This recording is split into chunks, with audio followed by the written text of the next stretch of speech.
Alrighty, welcome in everyone to another edition of the GSMC College Football Podcast brought to you by the GSMC Sports Network. I'm your host, as always, Tommy Brzee. It is Friday, June 21st, and we have a great show for you today. We're going to start talking a little bit about the ACC. There's been some rumors around that some not good things are going to happen to the ACC here pretty shortly, so I wanted to break down some of the different updates and then some of the repercussions that could be happening from here until, when this all starts to really go down. Then we'll get into the Elite 11. It officially came to an end in LA this past weekend. Keelon Russell took home the MVP, but tons of guys had really, really good performances, so I want to break down all of that for you all. Then we'll get into a recruiting update. USC has had a tough week, I'll be totally honest with you, and it might just end up benefiting the Georgia Bulldogs at the end of the day, but we'll get into all those details towards the end of the show. Then we'll get into stock up, stock down. That is something we've been doing throughout the week. We'll finish it off with the ACC today. We have a couple of teams I feel really good about, a couple of teams I don't feel really good about going into the next couple of years. And then we're going to get into Tommy's guys for 2024. We're going to do part 2 today. We did part 1 on Monday. Just kind of guys that I really like going into the season. I think are going to have really, really fun seasons, really good seasons, and guys that you can obviously come back and make fun of me if they don't have really good seasons. So always fun for both of us. But before we jump in, I do want to remind you all we get tons of questions and comments throughout the show, and the best way for you all to get your question on the screen, we can have a fun back and forth here, is to use the tip and donation link at the bottom of the screen, gsmcpodcast.net. It's a huge help not only to us here at the network, but to you all. You get to kind of have a fun, interactive experience here, and I think that's always good for the both of us. Again, that's gsmcpodcast.net. But let's jump right in, and let's talk about the ACC, because for the last 2-ish months, maybe a month and a half, it feels like a lot of the news around the ACC and conference realignment, Florida State, Clemson, maybe even North Carolina, a lot of the things that we had been talking about for, the vast majority of the spring has kind of gone a little quiet. Florida State has had a couple of different hearings here and there, and they actually had one yesterday, so that kind of kick-started things just a little bit more, and essentially this was a follow-up from a previous argument that Florida State made, where they made an argument that the judge did not feel was worthy of, hearing a case out about it. They felt like that argument was a little bit weak, was not necessarily a very strong one, so they said, we'll give you a month to figure out a new argument, come back forward, and we can have a conversation about what that looks like and, go forward from there. Florida State came back, and the argument is actually a lot stronger than it was before, at least according to the judge. Judge John Cooper is the one overseeing this case, and he said essentially they made the strongest argument they've made to date, which is essentially boils down to the ACC is essentially running a corporation in Florida, which is Florida State and Miami. So it's not necessarily they are entirely tied to one another. It's just that the ACC kind of runs a corporate entity, I suppose, is kind of the best way to describe it, when they have the Florida State Athletic Department down in Tallahassee. And that argument kind of holds water with Florida State's argument that they didn't sign the ACC agreement. They didn't agree to the grant of rights that are in place. The ACC did. And that's something, not the grant of rights, but the media deal is more what I was zeroing in on there. The ACC signed that, not Florida State. So Florida State being a part of that is not necessarily the case as much, because the ACC is its own entity, and by Florida State's argument, and John Cooper believes it's a good one, they're their own entity. It's just they are under the umbrella of the ACC, but the decisions of the ACC don't necessarily impact or apply to the decisions of Florida State, is essentially the argument that they put out there. And it's a pretty good one, I'll be totally honest with you. It's definitely the one that, at least from my point of view, holds the most water in these arguments, at least over the past couple of months.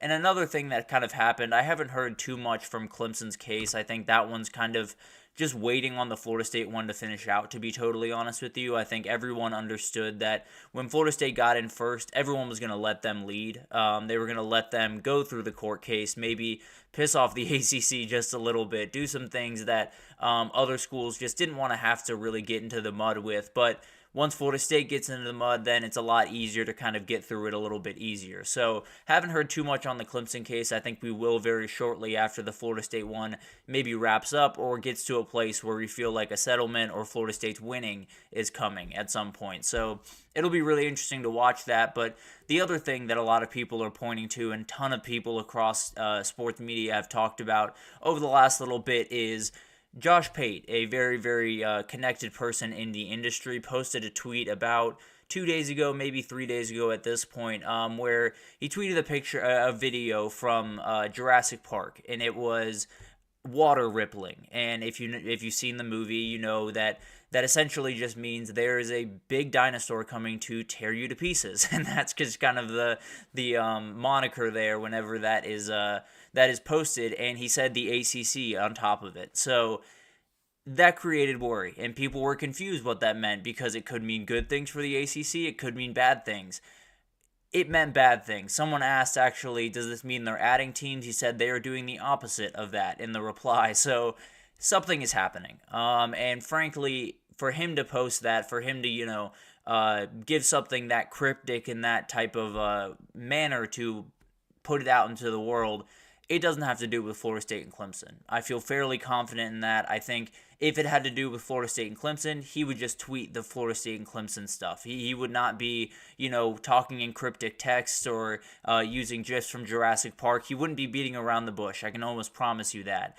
It's someone that is not involved yet, and it's someone that we don't know exactly who it is, but I have a very good inclination that it's UNC. And we've talked about this a number of times on here, but just to refresh your guys' memory a little bit, UNC is the big domino. UNC is the one where if they join, it might just be curtains for the ACC. And I wish that wasn't the case, but that's the reality they live in. The UNC and Duke rivalry is the ACC in a lot of ways. When you think about the ACC, or at least me personally, I'm college football through and through. When I think about the ACC, I think about those games in Cameron Indoor and in Dean Smith Arena. I think about those games. So that kind of gives you an idea of how important those two entities are to the ACC. And I think you lose UNC, you're losing Duke. You lose Duke, you're probably losing NC State. And if you lose NC State, everyone's going. I'll just be totally honest. North Carolina is the place, especially because the ACC headquarters are there. You're not going to be able to battle these guys on anything but their home turf. You're not going to beat them out on home turf, where that was a big battle for Florida State and Clemson because they wanted those fought in North Carolina because that would help the ACC. It wouldn't against North Carolina or Duke or NC State. It just wouldn't. So it's going to be fascinating to watch this unfold, but one of the big things here is there's about a million different things kind of piercing the ACC in different directions. It's kind of like they're surrounded by a bunch of people with arrows, and slowly but surely they're shooting those arrows into the torso of the ACC. The problem is ESPN's just standing over top with a rocket launcher. They could blow this entire thing up with not a moment's notice, to be totally honest with you, because the second that the ACC drops below 15 teams, the ESPN has every ability to walk into that room, say, our contract is void, see you later, and that's about it. I'll be totally honest with you, that is as cut and dry as it comes in this industry, where you got to give us enough product. You got to give us enough things to sell, enough teams to sell, and if you can't do that, we have the right to, walk out of this agreement, or at the very least drop it significantly. And if they do that, the ACC is cooked. I'll just be totally honest with you. The ACC would be absolutely buried there, because I think, as we all know, every TV organization in this country, whether it's ESPN, Fox, CBS, whoever is broadcasting college football, in large part is running college football. So what ESPN does is going to have a huge effect on this, and they got to hope they can hold on to everyone but Clemson and Florida State, because I've said time and again, Clemson and Florida State are gone. They're going to find a way out. They've been fighting this for as long and had as many arguments as you possibly can to find a way out. So they're going to find a way out. I don't know where they land, to be totally honest with you, which is a conversation that is going to be fascinating to watch unfold, because the SEC said they're not interested in either of them, although I think they might flip that for Clemson at some point. I'm not exactly sure about that, but I feel like that might happen if Clemson actually is on the market. Utah might be a team that moves over to the ACC. Maybe you add a Sun Belt team as well to kind of help out that. Maybe you add Oregon State and Washington State out west. Who knows? But the ACC has an ability to stay alive technically if it's those two teams.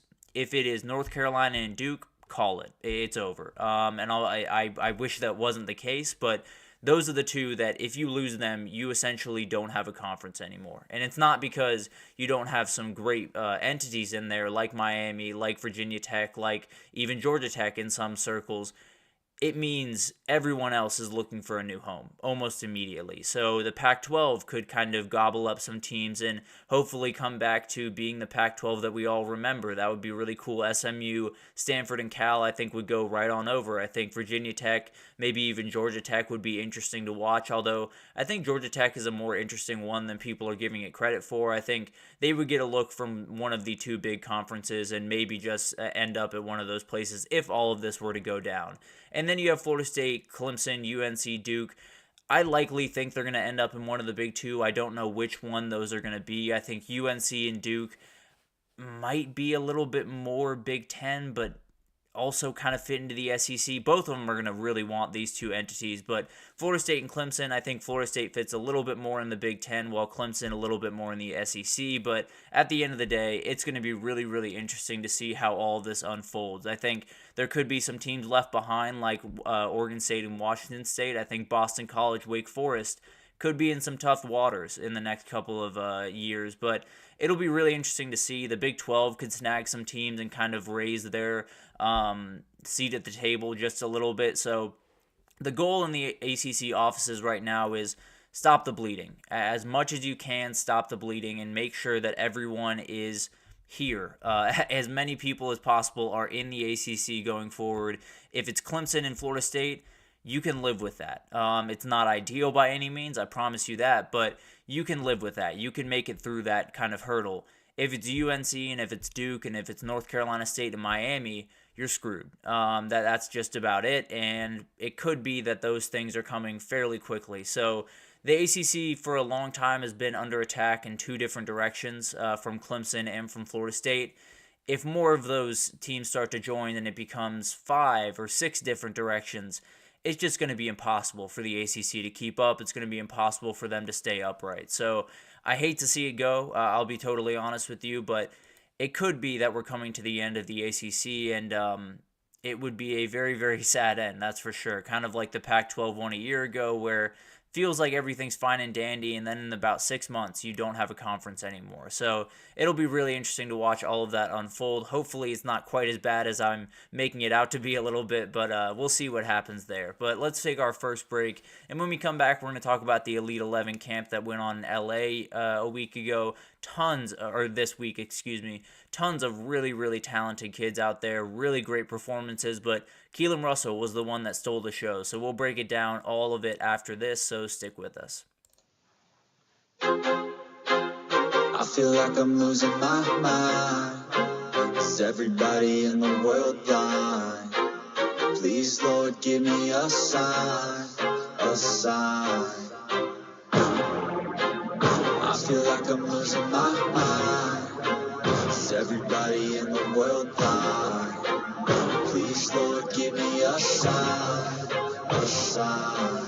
I wanna be the greatest. Everybody on the fake shit. I look around and feel like everybody is the fakest. I make this every day and I'm impatient, hoping one day I blow up from the basement. Statement, the top is so vacant. I don't hear shit that I think is amazing. Waiting for my day when I'm playing sold out shows for 1,000 faces. Hey, give me that crown. Get in my way and to be put down. It ain't your place, all this my town. If I want that shit, then I'll get it right now.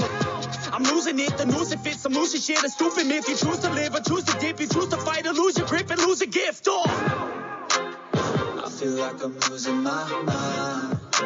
Is everybody in the world blind? Please, Lord, give me a sign, a sign. feel like I'm losing my mind. Is everybody in the world blind? Alrighty, welcome back everyone. We just talked about the ACC and how they could be heading for a rough couple of months with a lot of people letting them know they might just be finding a new place to play football. So it'll be really interesting to watch all of that unfold. But now I want to get into the Elite 11 finals because there was a ton that happened out in LA this week and a ton of guys that raised their stock, a couple of guys that kind of just had up and down weeks, but a couple of guys that just stole the absolute show. We didn't have Bryce Underwood in attendance, the number one quarterback in the country, which was obviously a big disappointment, but still just remarkably talented kids out there. And I want to start with the guy that absolutely stole the show, and that's Keelon Russell. This guy was just incredible all throughout the week, got rave reviews from literally everyone that was there. I believe it was Brooks Austin that works mainly around UGA football, went and said this kid's video or film lies because apparently on his film he doesn't look like the most natural, most gifted passer in the world, but then you see him out there on the field and the ball just explodes out of his hands. And frankly, that's not even the part of his game that scares me the most when he gets to the next level. I think he has the ability to be just an elite runner of the football. So I think when you see him out in open fields making all the throws, it's just got to make you that much more confident. So he took home MVP honors this time around, and that's just incredible for him. He was the first Bama quarterback, actually the second, but first Bama quarterback that actually played for Bama to win MVP since Tua Tagovailoa. There was last year, Julian Sayin did win it, but as far as I'm concerned, he's an Ohio State Buckeye, so I'm not necessarily going to count that towards Bama. But I think I was wrong about the Julian Lewis pick. I'll get to him here in a minute, but absolutely love Keelon Russell. I think he's going to be just really, really talented at the next level. And everyone that was kind of making fun of Bama for getting a SMU, you might just be eating your words, I promise you, because this guy is just absolutely incredible, and he might have just gotten his 5th star this week, so absolutely a huge week for him. The next guy I want to talk about is Hussein Longstreet. He absolutely showed up and showed out. Everyone that I saw talk about this kid was like, this kid is a different type of beast. I talked about him when we were previewing it as kind of the physical specimen of the group, and it showed. The dude can actually launch the ball downfield, has tons of arm talent, tons of arm strength, and I think he's one of those guys that might have been kind of lost in kind of the shuffle of some of the second-tier quarterbacks in this class. He made it known that he is right up there near the top and really, really showed out. And I think A&M fans have to be very, very excited to get this kid on campus. But let's get over to the southpaw of the group. Deuce Knight had a absolutely fantastic week. Won On3's MVP actually for the camp, so was not far behind some of the top players here. He can sling the ball. The dude can unload the ball way downfield, has that Michael Penix type arm strength from the left side from a lefty. So just dude can absolutely sling the ball all over the field. I think Notre Dame's going to be holding on to him for dear life. I think Ole Miss is pushing very, very aggressively. He seems relatively locked in on Notre Dame, but Lane Kiffin can pull off some things. So I think there's definitely going to be a lot of calls towards Deuce Knight over the next couple of days. And if Ole Miss can possibly flip this guy, then it's going to be a huge one. If Notre Dame can hold on to him, it might be the most talented quarterback we've seen at Notre Dame in quite some time, I'll be totally honest with you. So that'll be fascinating to watch. Tavian St. Clair came in as the top-rated quarterback in LA this week, and he was just about that. He was very, very consistent throughout the week. Didn't have one day where he didn't perform very well. He was towards the top in pretty much every single competition they did, and that's exactly what you would expect from the top-rated guy there. He honestly made the case that he should be the top quarterback in the country. You know, Bryce Underwood not being here left open an opportunity for someone to take that, and I think if anyone did, Tavian St. Clair would definitely be the guy because he just really had a great performance, and obviously when you only have to jump from 2 to 1, it helps a little bit, but it'll be interesting to watch him develop. Absolutely love the pickup for Ohio State, and I think a lot of people came out of this thinking this guy is going to be an elite player almost right away in college. And then you have the group. You have Julian Lewis is one I want to talk about, along with Matt Zollers here. Julian Lewis was interesting because he has a ton of ability. He is kind of that point guard of the offense where he's going to get the ball where it needs to be on time, that type of thing. he doesn't necessarily have the prerequisite arm strength of some of the other guys that I just talked about. He doesn't necessarily wow you when the ball jumps out of his hands. That doesn't mean he's not capable of making a ton of passes and not capable of being very, very successful. It's just when the ball comes out of some guy's hands, you're, wowed. When it comes out of Julian Lewis's hands, it's not necessarily the craziest thing in the world, but it gets to the wide receiver it needs to get to. He's very accurate. He's very smart. So I'm not necessarily worried by his performance by any means, but that was the biggest thing that stood out to me was the ball just doesn't launch out of his hands the same way it does some other guys in this group. So it'll be interesting to watch. Matt Zollers was a little bit inaccurate at times, but showed off the cannon that he has on his right torso. But I think it's going to be really interesting to watch what Julian Lewis and Matt Zollers do because I really like these two kids. I think they're two very different products at quarterback, but both very talented and definitely can be big-time success stories in college football. Luke Nichols, also a 3-star that made a ton of waves this upcoming year, so Miami's getting a really, really good one in Luke Nichols, so very excited for that.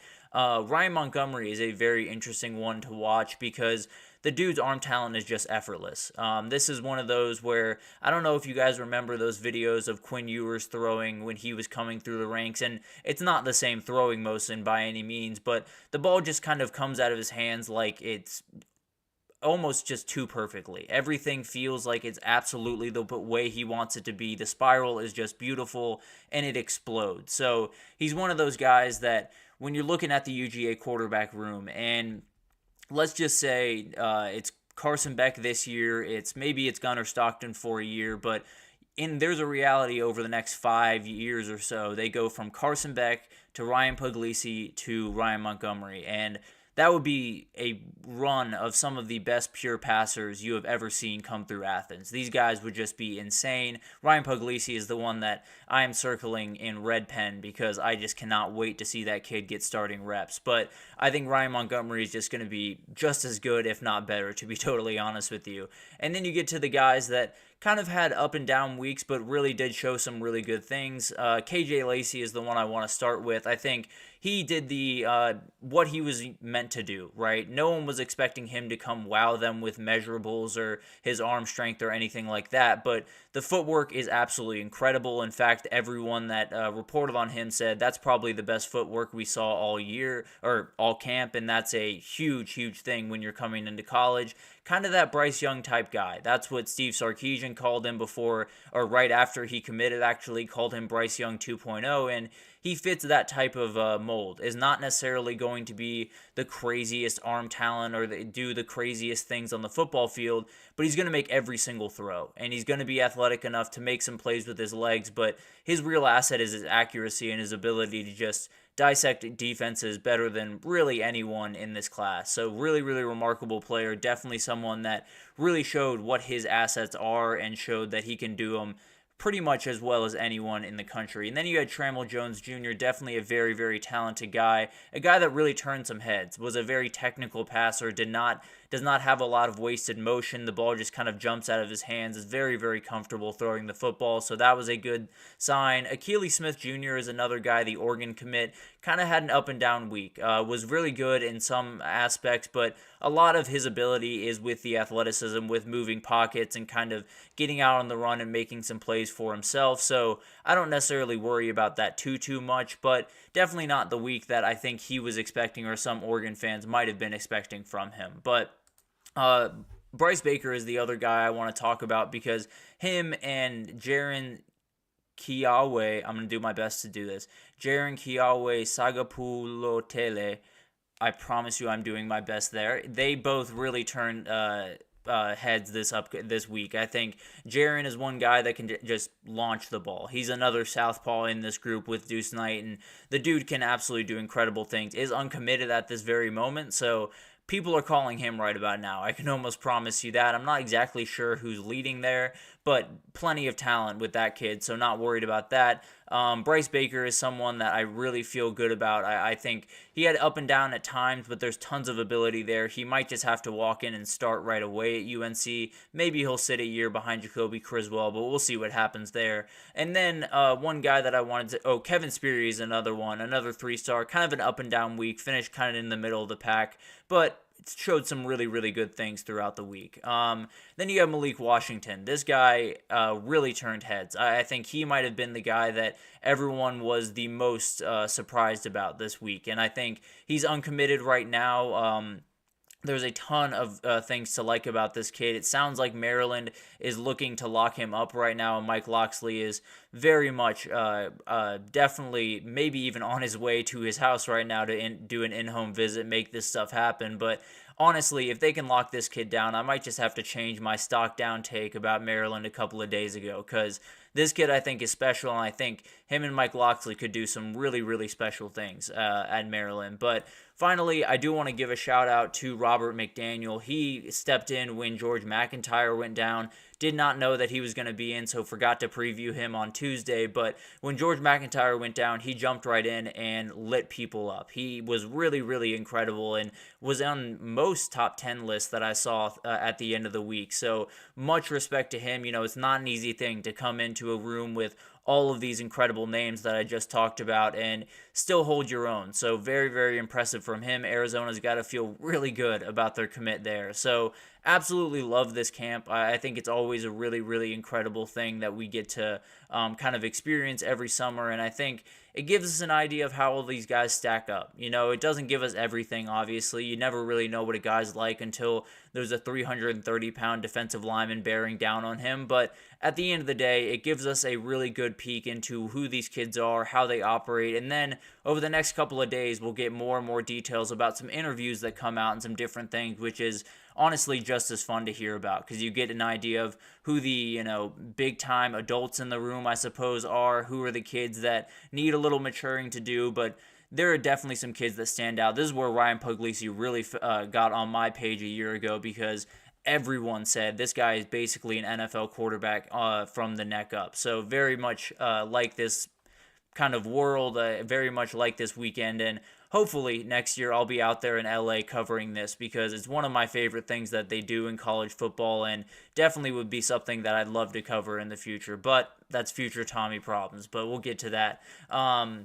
We're going to take our second break here, and when we come back, we're going to talk about a recruiting update. There are tons of things going on. USC took a little bit of a hit this weekend, and it might just be UGA's gain. So we'll break that down right after this, so stick with us. Looking for your daily fix of sports talk without having to pay for it? GSMC Sports Network is available on YouTube. Just search GSMC Sports Network. Get your fix of daily sports talk shows on YouTube, absolutely free. NFL, college football, NBA, MLB, MMA, UFC, fantasy football, and so much more. GSMC Sports Network has shows running all day long, with new sports shows starting every 2 hours. Just like on your favorite cable sports channel, except GSMC Sports Network is absolutely free. Just search GSMC Sports Network on YouTube to catch one of your new favorite shows, like the GSMC College Football Podcast, Chip Shot Football Podcast, Hoops and Heels Women's Sports Podcast, GSMC Basketball Podcast, and so many more. Check it out for yourself. GSMC Sports Network, now available on YouTube absolutely free. Search GSMC Sports Network on YouTube right now. Alrighty, welcome back, everyone. We just talked about the Elite 11 finals, broke down Keelon Russell, who took home the MVP honors. Tons of other guys that made a ton of noise. Tavian St. Clair had a great week, might just be the #1 quarterback when the next rankings come out. We also had Deuce Knight absolutely light people up, so tons to take away from that week, tons to like about the quarterback that might be coming into your program. But let's get into a recruiting update. And USC took a hit this weekend. They definitely did not have the weekend that they wanted, or the week that they wanted to have, and it's going to probably lean in the way of Georgia. Georgia is picking up more and more steam as the favorite to end with the #1 overall class, even with everything that Ohio State is doing over there in Columbus. The Bulldogs are going to be hard to beat. So let's break this down real quick, and it really starts with this guy right here. Isaiah Gibson is a remarkably talented edge rusher, the #1 edge rusher in the entire country, in fact, and he just decommitted from USC. Definitely a huge loss for the Trojans. A 5-star out of Warner Robins, Georgia, heavily leaning towards the Bulldogs. Frankly, he is in Columbus right now visiting Ohio State, so maybe they are able to pull that one off and add even more to that defensive class that they have brewing up there. But I feel pretty good that this guy's going to be a Bulldog. I think Kirby Smart has everything in his wheelhouse to make sure that this kid is a Bulldog at the end of the day. So I feel fairly confident about this one. I think he'll definitely be a Bulldog by signing day. I don't exactly know when all this is going to go down, but I think he's going to go to UGA at the end of the day. And then you had Justice Terry, another really talented player, number 2 defensive lineman in the country, out of Manchester, Georgia, are also decommitted from USC. Definitely not what USC wanted, definitely not what they expected to happen. But as I talked about a couple of days ago when I was talking about USC, it's just about keep swinging.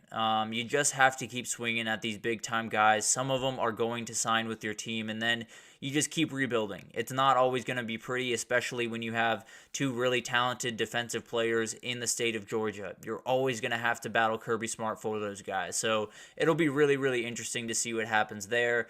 Justice Terry, I think, likely will flip back to Georgia. He was committed to Georgia before, which is always kind of a hard thing to get a gauge on. Maybe he finds a new place to play. I know Alabama is also in on that conversation. So it'll be interesting to watch what happens, but a big blow to this USC class that was looking really, really good on the defensive side of the ball and is still looking really solid, but these 2 were the crown jewels of this class, that's for sure. But let's get on over to Alabama because they're doing just incredible things. They've added 6 players in 2 weeks since Keelon Russell flipped from SMU, and it started on the offensive line. Marcus Carroll, the number 2 interior offensive line in the country, and Jackson Lloyd, that guy right there, the number 6 offensive tackle in the country, are the 2 big-time pickups on the offensive line. They also got Mal Waldrop, who's a solid piece on the interior offensive line, a 3-star, so not necessarily towards the top of any recruiting list, but still a very talented young kid.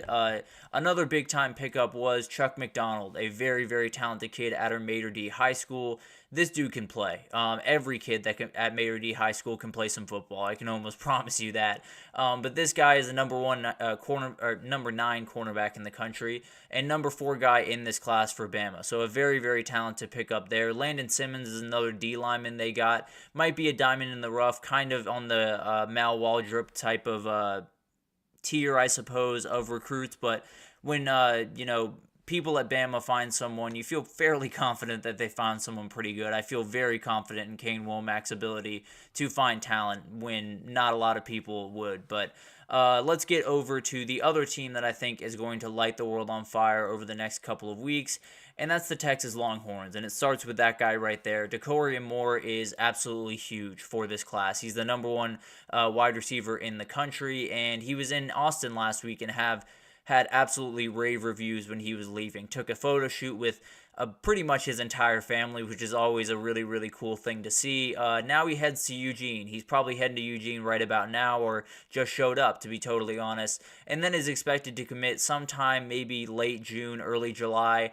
I think Texas wins out on this one right now, but the Ducks will have their shot this weekend. If they can make some noise this weekend, then maybe they get a flip, or maybe they, turn the tides a little bit. But I think Texas is likely going to win out for Decorian Moore. And then you had another guy, Kalik Lockett, a very, very talented wide receiver. He was in Tuscaloosa this last weekend and left with a very good impression of what they're doing over there. I know Jamarcus Shepard is going to be a really, really hard guy to beat on the recruiting trail going forward, but Texas is still likely in the lead for this kid. All of that stuff can very much flip, and haven't necessarily heard too many concrete things from him since the Tuscaloosa trip, so you don't really know if anything is really flipped overnight, but as of right now, it feels like Texas is in a really good spot for him as well.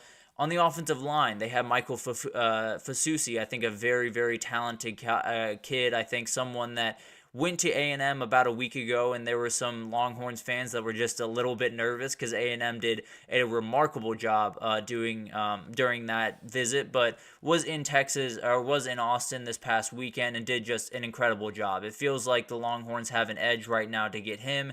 If they do get him, it'll be the best offensive tackle Sark has brought in at Texas. So with Kelvin Banks in that repertoire, that's pretty impressive and shows you just how talented this kid is. And then you had Michael Terry, a very, very talented athlete, the number one athlete in the country. I'm not exactly sure what the position will be for him at the next level. I lean that he'll play in the back end of the defense, but it'll be interesting to see how the team handles that. But Texas got the lead right now. Still has a visit to Oregon, but it seems like the Longhorns are leading right now, and unless Oregon makes a really big impression, I think Texas will likely walk out with all four of those guys, and if that's the case, Texas is cooking. They're going to be right up there, right towards the top with Ohio State, with LSU, with Georgia, and it's going to be pretty incredible how quickly they jump. So over the next 3 weeks to a month, just keep an eye out on Austin and make sure, because it's going to get really interesting over there pretty quickly. But then let's get to a couple other commits that came through.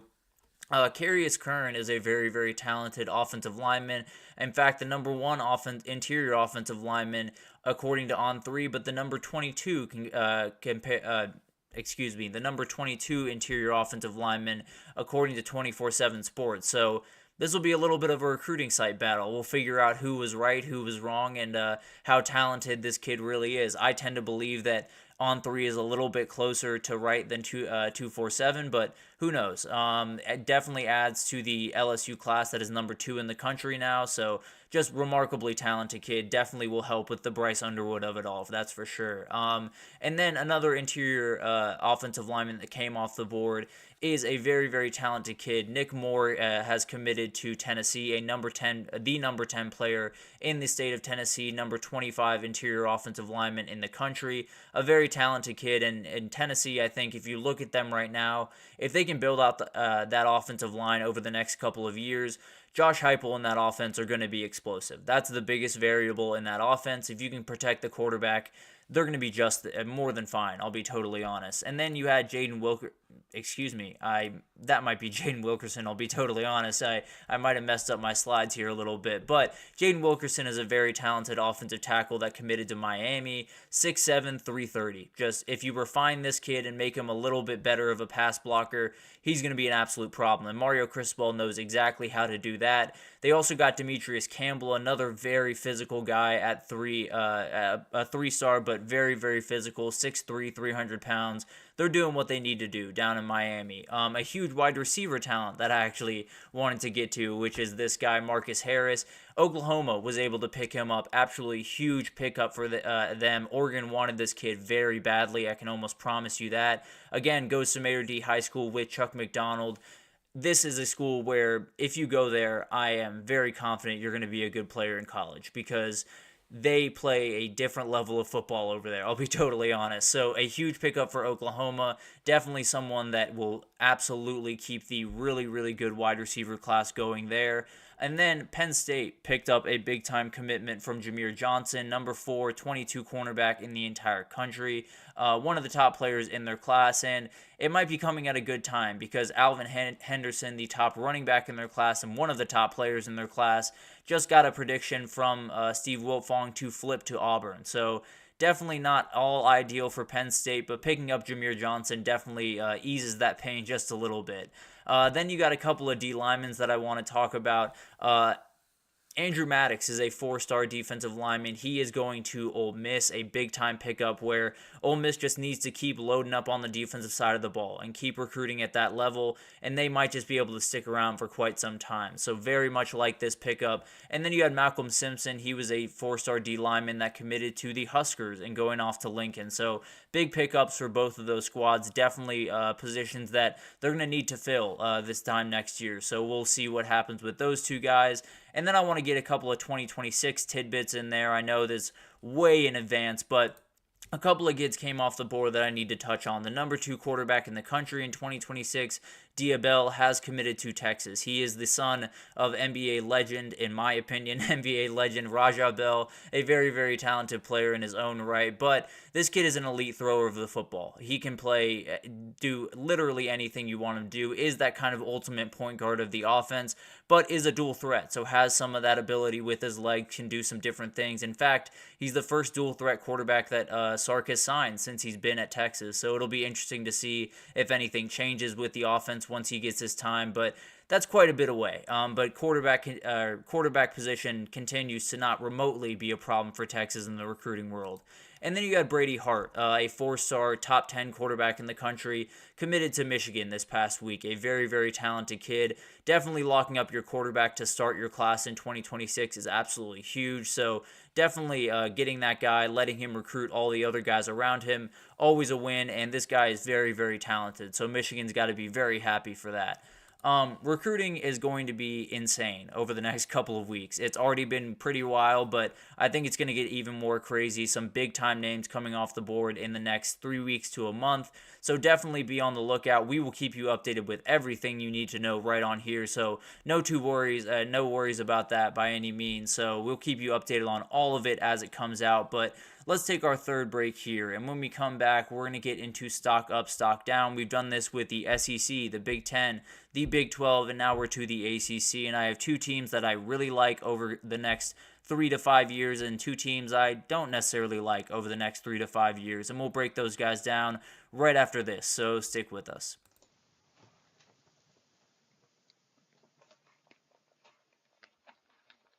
For the best and latest podcasts available anywhere, go to the podcast app on your cell phone and type in GSMC to access free content-rich podcasts on health and wellness, book reviews, sports, entertainment, relationships, social media, movies, technology, finance, and even weird news. Subscribe and download the GSMC Podcast Network's family of shows, available everywhere podcasts are found. Alrighty, welcome back everyone. We just talked about a little bit of a recruiting update. Tons going on in the recruiting world. USC had a tough week, and it might just be UGA getting a very nice week in a couple of weeks here. So it'll be really interesting to see what happens with all of that. But,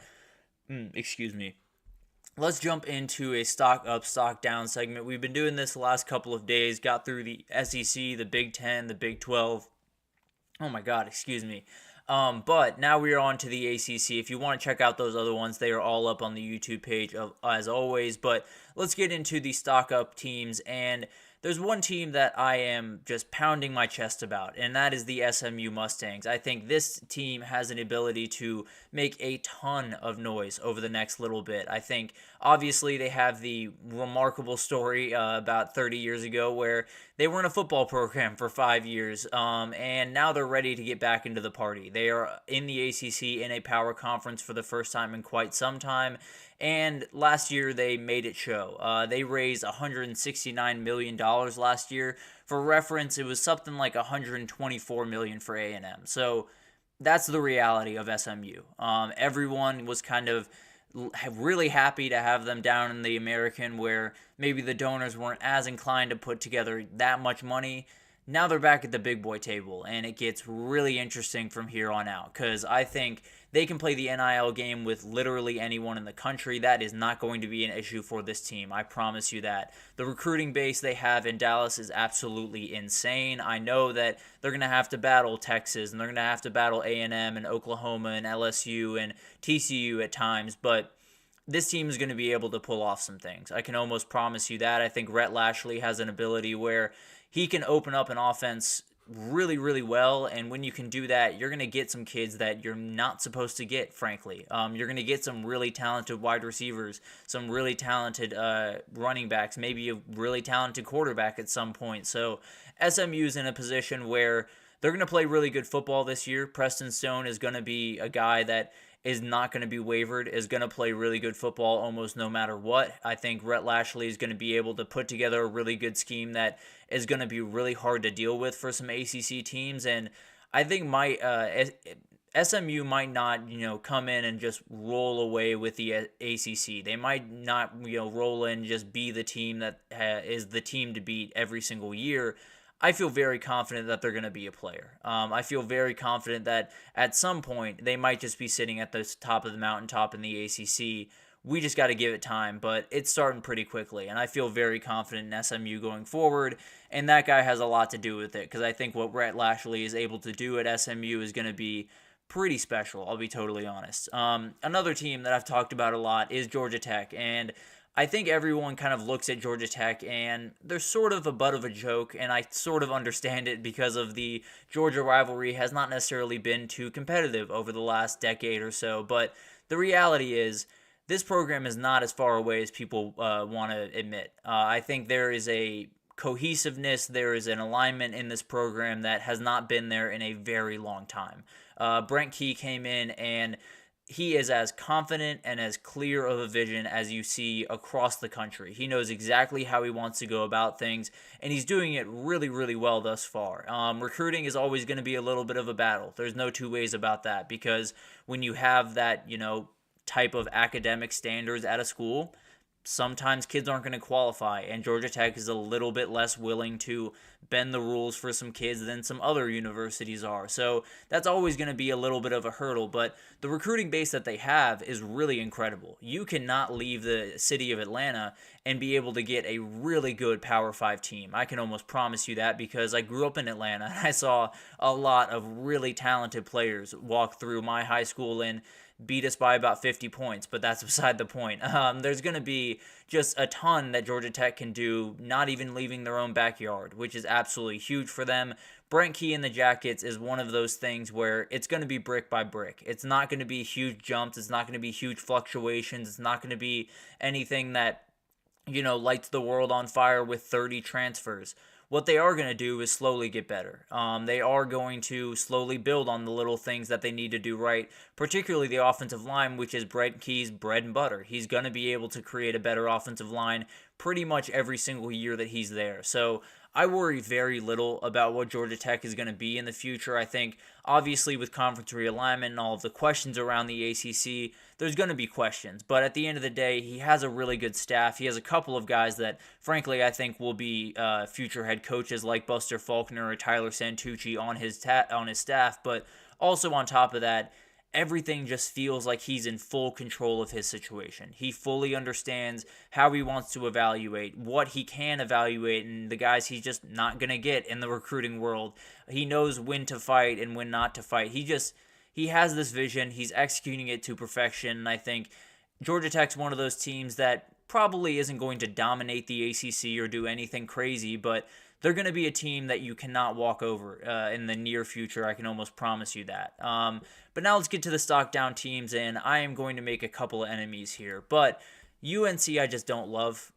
This one hurts me a ton, I'll be totally honest with you, and it's because of the guy that is the head man here. I love Mack Brown. He is one of my favorite people in college sports. He's one of my favorite people in college football, and he's been just incredible over the last 30 years. He's one of those guys that you hear about the stories about him off the field, and it's more incredible than what he did on the field, and he's a Hall of Fame coach on the field. So it's just incredible what he was able to do throughout his career, but I think his time at the top is done. I think this UNC team feels like a team that has kind of stood still the last couple of years, not necessarily gotten a ton better talent-wise or gotten a ton better on the coaching staff, while teams like North Carolina State and Virginia Tech and Louisville and Miami all did that. And I think they've kind of lost a little bit of pace in the ACC, and I do think that it's going to be one of those worlds where they're going to be able to compete. They're going to be able to win 7, 8, maybe even games in a year, but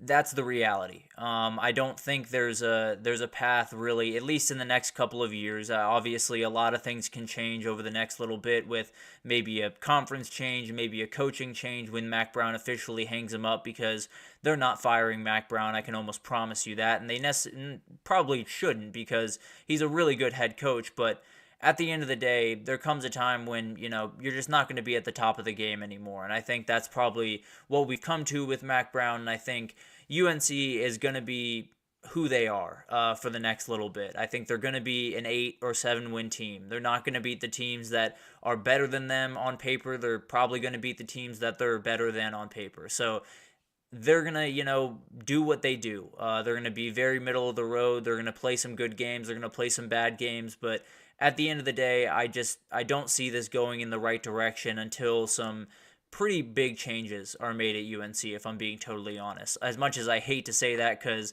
this guy is really one of my favorite people in college football, but I think if UNC is really going to compete in the ACC or whatever conference they go to next, I think it's likely with another head coach other than Mack Brown. But we'll see what happens there. It'll be really interesting. And then the other one, It's the Clemson Tigers.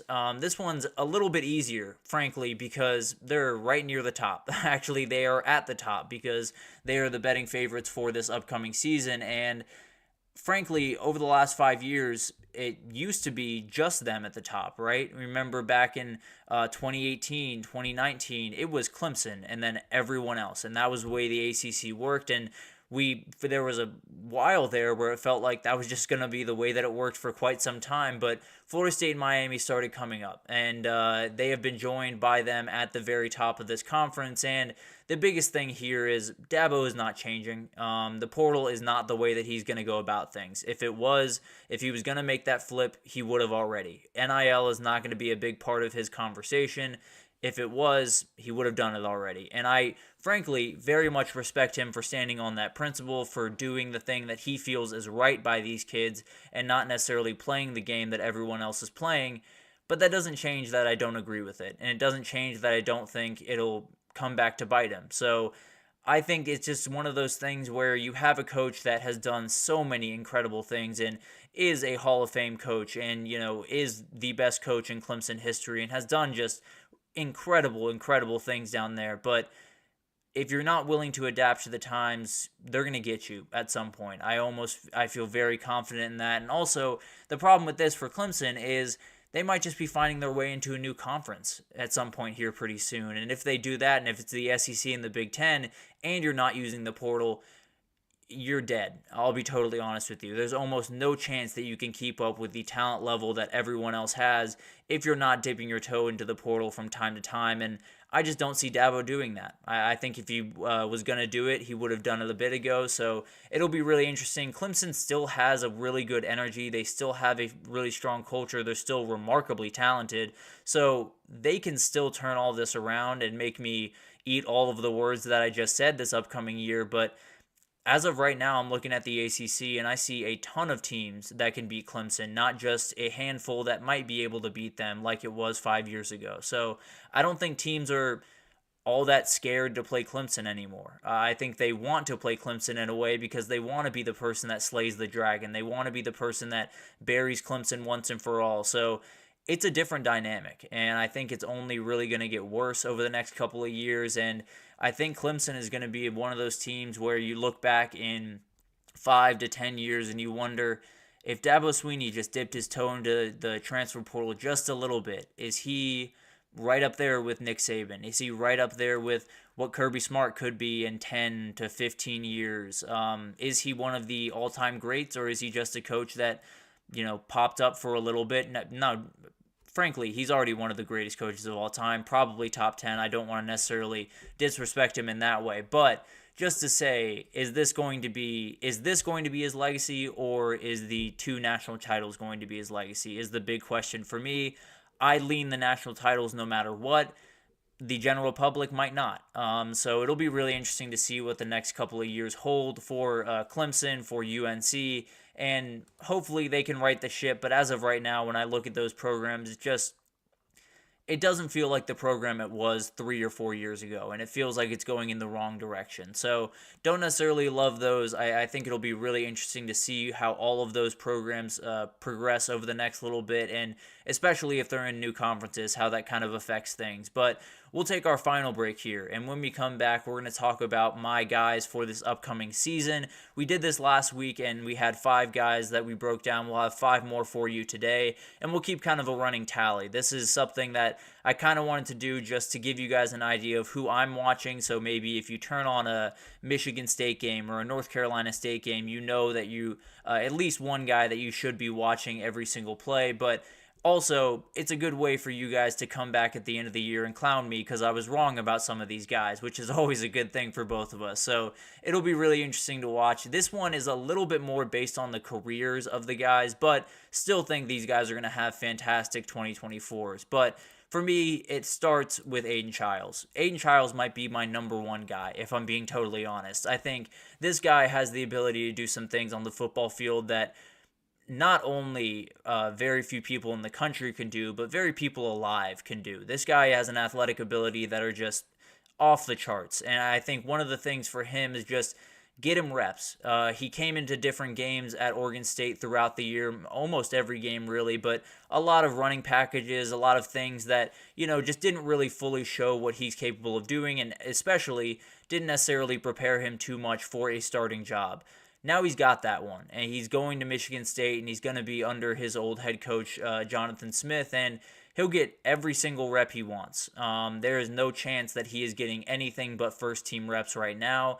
There is very little chance that he gets benched at any point this season because, frankly, Michigan State's not going to be a very good team, and you'd rather have Aiden Childs be ready for 2025 than and struggle in 2024 and learn the ropes rather than pull him and then have to put him right back in 2025 and have the same struggles. So I think it'll be a really interesting season. His is going to be a little bit longer of a journey because the passing is just not necessarily where you want it to be. It's not necessarily bad by any means. He definitely has a ton of tools that can develop him into a very good passer, but as of right now, it's just not where you want it to be from a consistency basis, accuracy, all of those type of things. So it'll be fascinating to watch this kind of unfold. Brian Lindgren is the offensive coordinator over there. If he can put him in winning situations, this kid is going to excel because put him out in open field, put him out, rolling pockets, read options, whatever it looks like. Get him out in open space and just let him work because he can make a ton of things happen with his legs. And if you can pull a linebacker or a safety down when he leaves the pocket, you might just have someone over the top to make a big time play. So it'll be really interesting to see what happens. I think he is a guy that in his future can win the Big Ten, can go to the playoff, but it definitely won't be in 2024. I'll say that with my chest, but I really like this kid. I think he has the ability to do some really remarkable things at Michigan State and really develop into one of the best quarterbacks in the entire country. But let's move on to Justice Haynes. This is a guy that is a little bit less, unknown. None of these guys are really unknown if you're a big-time college football guy, but Justice Haynes, for the life of me, I cannot figure out why more people aren't talking about him. This kid is just remarkable. He does everything really, really well, and he's one of those guys that's just built like that classic running back where if you're head on with him one-on-one in space, you might as well just take the business decision and get on the ground because this guy's going to run through you. He is just really, really incredible. Still has that speed on the outside that you need to be a dangerous running back. So this guy is frankly just terrifying. He can do so many really incredible things. And I think one of the big things that we thought we saw with Alabama a year ago was this classic murder ball, as they call it in Tuscaloosa, where we're going to run the ball, and we're going to run the ball some more, and we're going to make you quit. I think they have the ability to actually do that this year. Last year, the offensive line wasn't quite where you wanted it to be, so they couldn't necessarily do that. This year they can. With Jamarian Miller, with Justice Haynes, with Richard Young, they can absolutely play that type of game, and it might just be the game that they play and then just go over the top a couple of times, but Kalen DeBoer is going to spread the ball out a little bit more. He is going to kind of spread the field, but that helps us as well. You open running lanes, you make the job easier for O-linemen because they don't have to block 6 guys on 5. They can only block 5 because everyone else has an assignment in a passing game. So it'll be fascinating to watch this unfold. Frankly, when I look at Justice Haynes, I think he has the ability to be the next great Bama back. I think he can be a Derrick Henry, Mark Ingram type player. I don't know if he'll win a Heisman because, as we all know, that's become kind of a quarterback award since Derrick Henry won it even. But at the end of the day, this kid has all the talent in the world, and I think they're just going to be handing him the ball just a ton this upcoming season. So very much like him, cannot wait to see him on the field. Another guy I'm watching very, very closely, and honestly, one of my very personal favorites is Noah Rogers. He transferred over from Ohio State to NC State this past year, and frankly, he would have started on 90% of the teams last year if he was not at Ohio State.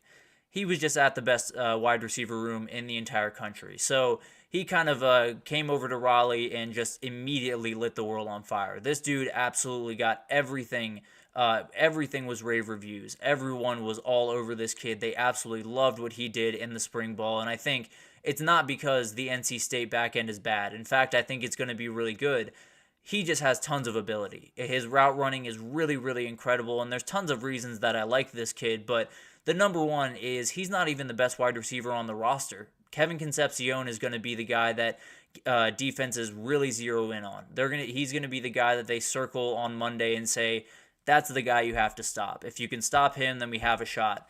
That means Noah Rogers can fill in the cracks. Also, I think Justin Jolie is going to take a ton of attention in the middle of the field, which is going to open even more doors for Noah Rogers. I've said a couple of times that I think this will be their leading receiver. I think Kevin Concepcion will be a fantastic player and do incredible things this upcoming year, but I think when they need a third down or when both those guys are covered and really just blanketed, Noah Rogers is going to be able to get open and make some really, really fantastic plays. So very much like this guy, a great route runner, really sure hands, and definitely someone that can totally change the complexion of this offense. So if Grayson McCall can get back to that 2021 Grayson McCall, then an ACC title is absolutely on the table for this team, and Noah Rogers would have plenty to do with that.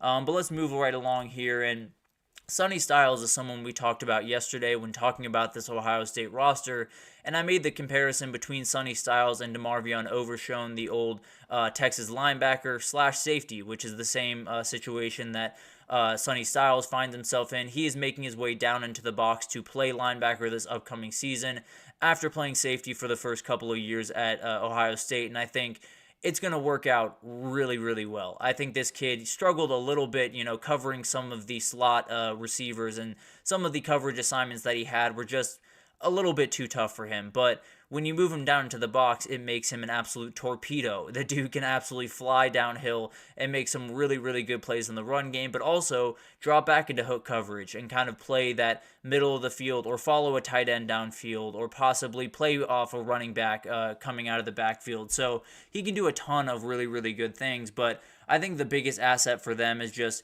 let Cody Simon and CJ Hicks hold down the middle of the field, and then just use Sonny Styles as that rover. Just put him all over the field, put him pretty much somewhere different every single snap, and just let him go make plays, because that's going to be the best way for him to be effective for this team. And I think if Sonny Styles really hits the way that I expect him to, Ohio State's going to have the best defense in the country, and it could be by a pretty comfortable margin. So it'll be really interesting to watch this kid develop. He's one of those guys that I really love, and I'm watching incredibly closely going into this year. And then to finish it out here, Toriano Pride Jr., he is in a Clemson gear there. He is no longer at Clemson. He is at Missouri. I just could not find a Missouri clip for the life of me. So he is another portal pickup that I absolutely loved. I think is one of the more underrated ones of the entire cycle. He went to Missouri, and Pride left Clemson to replace two guys that were walking out the door at Missouri that are just huge. Enos Rakestraw and Chris Abrams-Drain were one of the best, maybe the best cornerback duo in the entire country a year ago. They were just absolutely incredible. Actually, there were a couple others that I don't want to disrespect in that way, but this one was very much near the top, and they're going to need guys to replace him, and Toriano Pride Jr. is absolutely going to be asked on to do that. He only played the first 4 games of the season last year at Clemson, but I think he did a really good job in those 4 games, has great ball skills, coverage ability, can do a lot of really, really good things on the back end, and definitely, I think just with more reps, will be able to become a really, really good player. So I think when you look at Missouri's defense, there are some worry spots. They brought in some guys on that back end that really do have to hit out of the portal if they're going to be successful. I think the defensive line is going to be solid, but I think someone like Williams-Nawari is going to have to step up as a freshman. But overall, I think there's a couple of guys on this defense that could totally unlock it. And I think Toriano Pride Jr. is one of them where if he gets a couple of picks, if he's a really sticky corner, if he's someone that you can trust on to just say, follow this guy the entire game, follow I was going to say Luther Burden, but he would only do that in practice. Follow Isaiah Bond, follow Deion Burks, whoever it is on the other side of the football, and be able to cover them really well. I think it's going to be a huge asset for Missouri and could put them in conversations for the SEC title and maybe even the playoffs. So it'll be fascinating to watch what happens with him over the next little bit, because I absolutely love this kid, and I think there's going to be a couple of headlines that have his name in bold when they talk about Missouri wins. So it'll be really interesting to see what happens there. But that'll do it for this edition of the GSMC College Football Podcast, brought to you by the GSMC Sports Network. Your support means a lot to us, so please remember to subscribe to the show, leave a positive review. It does make a huge difference for us. Also, follow us on Facebook, Twitter, TikTok, Instagram, all of the social pages for all of the content and updates you could possibly need. We just have incredible people doing incredible work across every single sport you could think of. So if you need anything in the world of sports, come on over to GSMC and we have you totally covered. But thank you once again for listening, and I will see you guys tomorrow.